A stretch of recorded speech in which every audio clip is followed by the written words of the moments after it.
ফলে ভারতের মাথা খারাপ হয় নাই যে সে বাংলাদেশকে তার একটা প্রদেশ বানাবে। ফলে আমরা একটা বর্ণবাদ বিরোধী, আমরা একটা এজমালি, আমরা একটা কৃষক সংস্কৃতির দেশ। একটা পরিচয়কে বড় করে বাকি সব পরিচয়কে ছোট করার যে রাজনীতি, সেটা কখনো মানে ইসলামপন্থীদের নামেও হয়েছে, বাঙালিত্ববাদের নামেও হয়েছে। যেই কথাগুলো আমরা এর আগে শুনেছি, বলেছি, আওয়ামী লীগের বুদ্ধিজীবীরা বলেছে, আজকে যে আগস্ট অভ্যুত্থান, তারও কিন্তু সূচনা ছিল ওই সংস্কৃতির ভেতরে।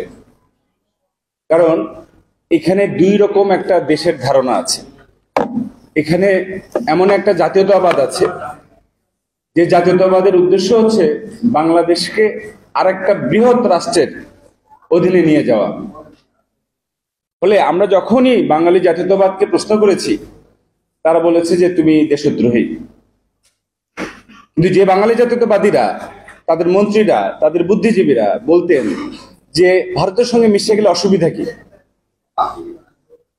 রাষ্ট্র ক্ষমতায় বসে বলছে, তার মানে ওই রাষ্ট্রের নাগরিক হিসেবে আমি তো ভারতের নাগরিক না, আমি যদি ভারতের নাগরিক হই আমার অসুবিধা নাই, কিন্তু আমি নাগরিকও না, আমার অধিকারও নাই, নিজের দেশে ভোটাধিকার নাই, কিন্তু আমাকে বলা হচ্ছে ভারত মহান এবং ভারতের অধীনে গেলে আমাদের অসুবিধা কি। কিন্তু এই গর্ধবেরা এইটুকু জ্ঞান রাখেন না যে ভারত কখনোই বাংলাদেশকে তার ভেতরে নেবে না।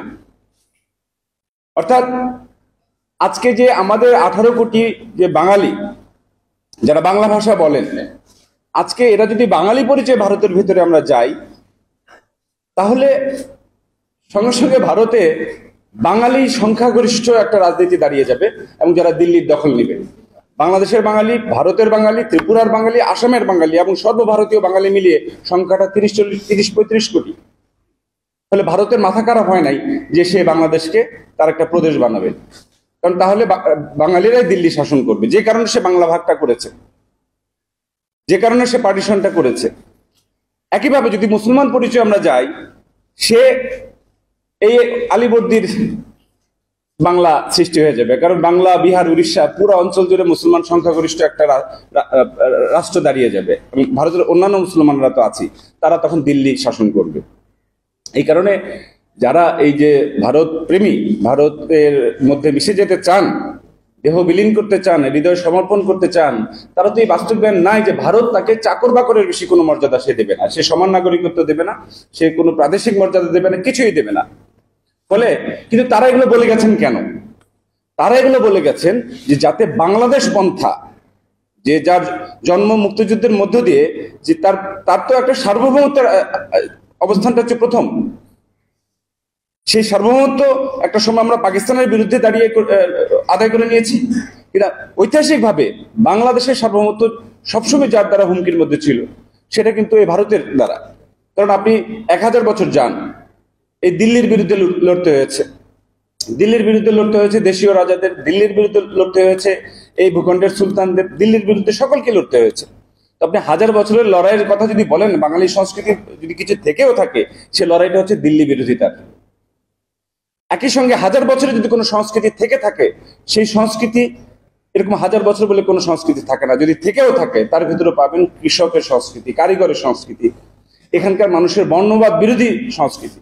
যে কারণে এই যে যাকে আমরা বাংলাদেশ বলছি, এখানে আপনি দেখবেন বর্ণপ্রথার যে কাঠামো, সেটা অনেক দুর্বল ছিল। সেটা উপরে থেকে কিছু ব্রাহ্মণ ছিল, কিন্তু সবগুলো বর্ণের লোকও পাওয়া যাবে না। গড়ে সবাইকে শূদ্র বা চন্ডাল বলে তারা দাগিয়ে দিত। তাহলে আমরা একটা বর্ণবাদ বিরোধী, আমরা একটা এজমালি, আমরা একটা কৃষক সংস্কৃতির দেশ। এবং ওই যে শুরু করলাম যে সংস্কৃতির লড়াইটা শুরু করে, এই আজকের যে মুক্তির লড়াই, এটা তো সংস্কৃতির ভেতরে শুরু হয়েছিল, যখন এই বাঙালি জাতীয়তাবাদের আধিপত্য, বাঙালি জাতীয়তাবাদের নামে বাংলাদেশের সকল মানুষের, সকল ভিন্নভাষীর, বিহারি, পাহাড়ির, আদিবাসীর, জনজাতির অধিকারগুলোকে দমন করা হচ্ছিল। তখন তো এই কথাটাই বলা হচ্ছিল যে আপনার বাঙালি জাতীয়তাবাদ কার জাতীয়তাবাদ? যে জাতীয়তাবাদের রাজনীতি থাকে না, যে জাতীয়তাবাদের মধ্যে তার নিজের আমিত্ব থাকে না, তার কোনো শত্রু থাকে না। এই জাতীয়তাবাদের শত্রু তো বাংলাদেশের মানুষ। আপনি জাতীয়তাবাদী মানে কি? আপনার এনিমি আপনার বাইরে, জাতির বাইরে আপনার এনিমি। যেমন পাকিস্তানে ছিল, আমার জাতির বাইরে পাঞ্জাবিরা, অন্যরা আমার এনিমি। ফরাসি জাতি, জার্মান জাতি, এরা লড়াই করেছে, একে অপরকে শত্রু মনে করে জাতীয়তাবাদ দাঁড় করিয়েছে। তা আমার বাঙালি জাতীয়তাবাদের শত্রু কোথায়? এই জাতীয়তাবাদের শত্রু দেশের ভেতরে সে তৈরি করেছে একটা শত্রুর নাম, যার নাম হচ্ছে মুসলমান। তা সংস্কৃতি লড়াই ওখানেই শুরু হয় যখন আপনি মুসলমান পরিচয়টাকে একটা নেগেটিভ পরিচয় হিসেবে দাঁড় করান।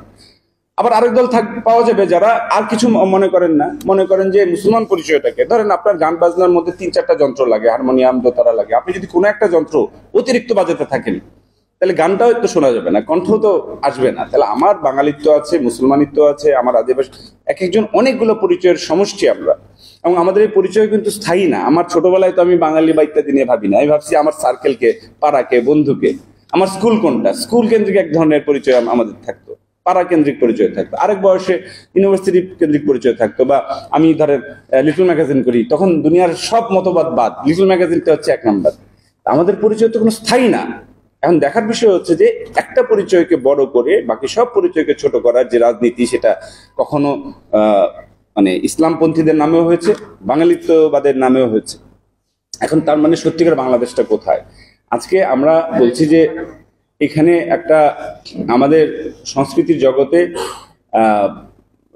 সত্যিকার বাংলাদেশটা ছিল না। তারা সংস্কৃতি জিনিসটা এই যে বিভিন্ন ক্ষেত্রে তারা নিষিদ্ধ করতে চেয়েছেন। আজকে এই যে আলোচনাটা হচ্ছে কেন? সেন্সরের বিরুদ্ধে, দমনের বিরুদ্ধে।